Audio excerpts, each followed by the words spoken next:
gemis. Maar weer geweest. Die overrijden. Hij zal het graag weten. Moest het graag weten. Oké. Ik slaap weer. Okay, I'd like to start with a short prayer. Our Father in heaven, I pray to you that you would bless us this morning. Open our minds, open our hearts. Let us hear your voice through all the other voices and noises of our times. Amen. I consider that our present sufferings are not worth comparing with the glory that will be revealed in us. No one ever asked me if I wanted to live. How often have I been wishing that I never had been born?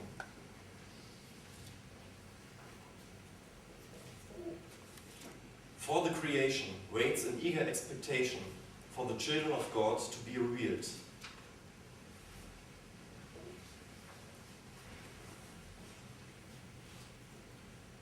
I'm not able to take over responsibility.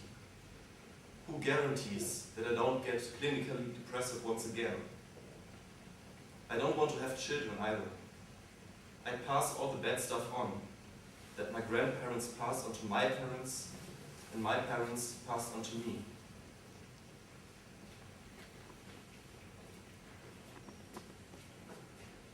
For the creation was subjected to futility, not by its own choice, but by the will of the one who subjected it.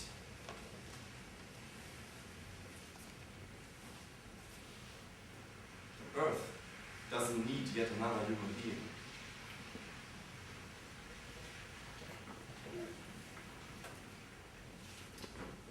Dear friends, these were the first few verses of Romans 8, 18 to 30. This is the text I have been given the opportunity to preach unto you this morning. And those other voices have been quotes from a letter of a close friend of mine, which is clinically depressive. That our present sufferings are not worth comparing, looking at some distant, glorious future.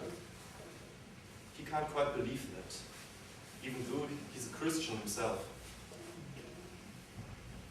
Too often he is kept imprisoned by a dark spirit of self-doubts, anxiety about the future, and sometimes even suicidal thoughts. How often have I been wishing that I never had been born? A depression is a mental ill health one has to take very serious. But what my time with him has shown me is that these kinds of mental problems aren't something that you and I know nothing about. I think that every one of us experiences these days when the sun won't shine, when it's raining all day long, when our thoughts veer like vultures, when our mind is covered with dust. Therefore, Paul claims, we know that the whole creation has been groaning, as in the pains of childbirth, right up to the present time. But what could be the meaning of creation groaning? I'll give you two examples I myself find striking. Who of you knows the movie Avatar? You all do? Alright. So let me summarize once again. So the setting is that of a fictive future, and mankind has discovered a planet similar to Earth, and there are lots of valuable minerals, and so colonization starts. But the planet is inhabited by an alien people called the Na'vi. The Na'vi live a simple yet happy life in total harmony with nature. Their home is a huge old tree in a forest full of marbles. But because most of the minerals are found right under that tree, the colonists decide to stop negotiations and rather get it by the usage of their superior weapons. You can imagine, after you watched it for an hour, how happy the life of the Na'vi has been. One's heart gets broken when the tree gets bombarded by napalm and missiles. And when the life-giving giant and slowly tilts, it groans and moans, and you can hear the pain. The second example might be closer to our present world. In the United States, 99% of all meat is produced through intensive animal husbandry. In Germany, it's 98%. Turkeys whose legs break because they have been farmed for maximum weight. Male hatchlings that get shred by the million because they are worthless for the production of eggs. And chickens that by law are granted less than this much space each. Just like that. This is all part of the system itself. Because Americans and Germans love their daily meat. And they love it cheap. That these creatures groan in pain is obvious. But this falls on deaf ears. So Paul seems to be right. Creation is indeed groaning, not least because of mankind. There's a reference to the fall. It is the groaning as in the pains of childbirth. This reminds of the dark curse of sin that has been burdening all of creation from the very beginning right up to the present time.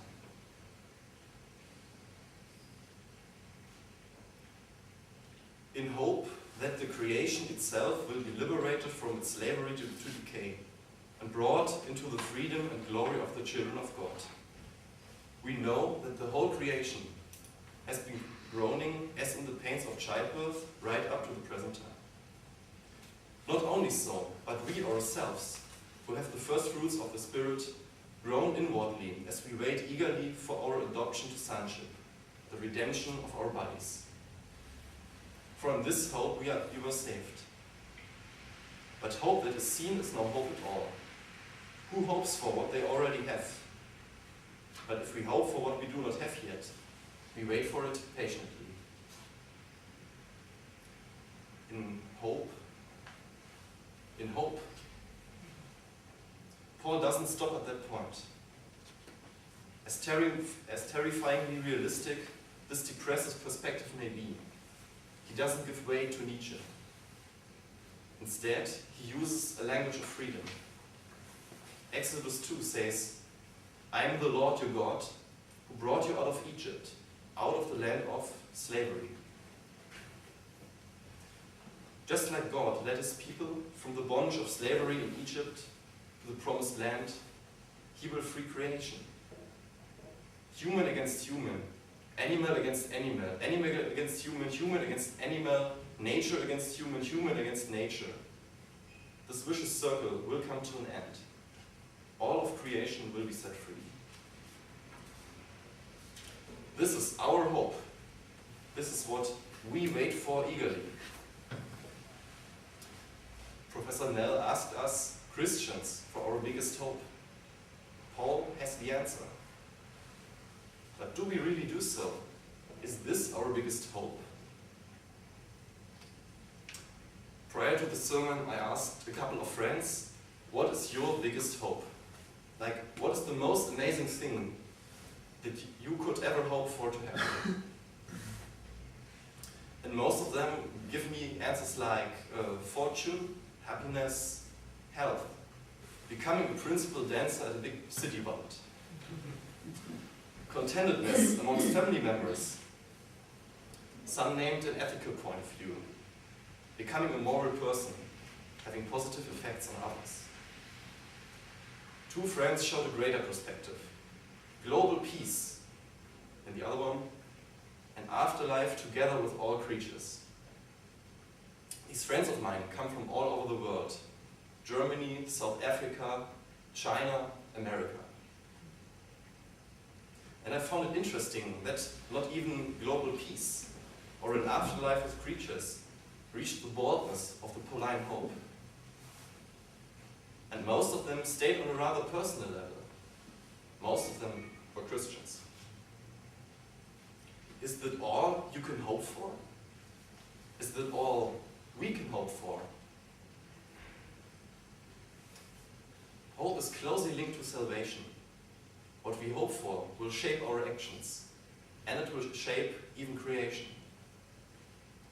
Our order of creation is to work the garden and to care for it.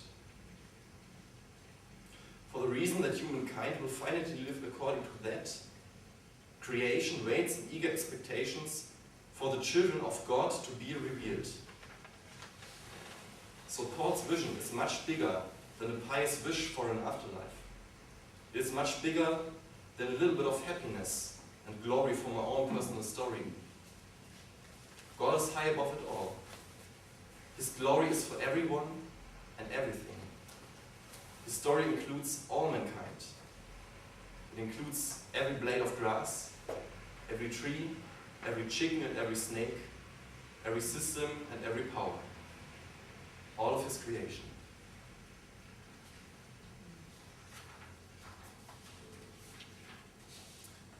But now, how is this going to happen? Regarding the world, there is a vast number of problems. Even just regarding the Western Cape, there is. There is lots of complexity in everything. We are no politicians, no sociologists, or psychologists. And I myself, during my preparation of this sermon, I was wondering, how can I preach to you? I hardly know you for longer than 4 weeks. And neither did I bring eternal truth from Europe. And after all, where is God in all that? In the same way, the Spirit helps us in our weakness. We do not know what we ought to pray for, but the Spirit himself intercedes for us through wordless groans. And he who searches our hearts knows the mind of the Spirit, because the Spirit intercedes for God's people in accordance with the will of God. And we know that in all things God works for the good of those who love him, who have been called according to his purpose. For those God foreknew, he also predestined to be conformed to the image of his Son, that he might be the firstborn among many brothers and sisters. And those he predestined, he also called. Those he called, he also justified. Those he justified, he also glorified. Groaning is actually important. If you can't groan anymore, that means that you resigned yourself to futility. It means that you have given up any hope for a better future.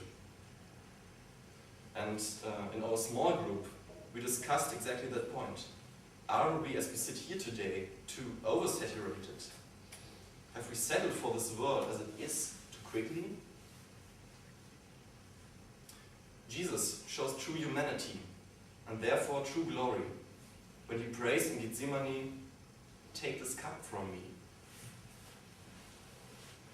Even if we fail to achieve the glory, to be a true image of God, we can be still sure that the Spirit intercedes for us through wordless groans. God's own Spirit, he himself, has already arrived where we sometimes only feel darkness and emptiness. He who searches our hearts is closer to us than we are to ourselves. And this is also the message of the last few verses. God's calling, our calling, God's plan with his creation. All of that is not an abstract concept. It is not yet, but already, reality in us. And hence reality in favor of all creation. God hears our groaning. No, there's even more than that. God's Spirit suffers with us. In times when we don't know what to preach or what to pray for. In times when we feel covered with a giant cloud of dust. In times when we don't even know for what reason we have been born. And in times when we can neither hear nor feel God's promise to us and to all creation. Auch wenn du nichts mehr glaubst, Erwartungen zurückschraubst und sagst, an Gott glaube ich nicht, sag ich dir, Gott glaubt an dich. Even if you don't believe in anything anymore, even if you lower your expectations, and if you say, I'm not faithful in God, I tell you, God is faithful. This comes from the German songwriter Samuel Herbst. And the name of the song is Das Privileg zu sein, the privilege to be. And after all, the whole Old Testament witnesses, our God is a God who hears the groaning of his people. In times of Israel being slaves in Egypt, in times of the exile, and today. Hope. Hope is one of the most precious gifts of God. Hope frees from slavery. Hope overcomes futility and groaning. Hope is what we should hope and pray for. It has always been an indispensable part of God's creation. And therefore, I hope and pray to God that He will bless us today, that we ourselves may become bearers of hope to all creation. Let us accept our role as children of God. Let's not stick to what we see. Let us hope for a new creation in favor of everything and everyone. Amen. I'd like to play you a German song, and I got some translation here. If you want, you can read. If not, it's just there for you to relax and think about what you've heard.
What's the name of the artist?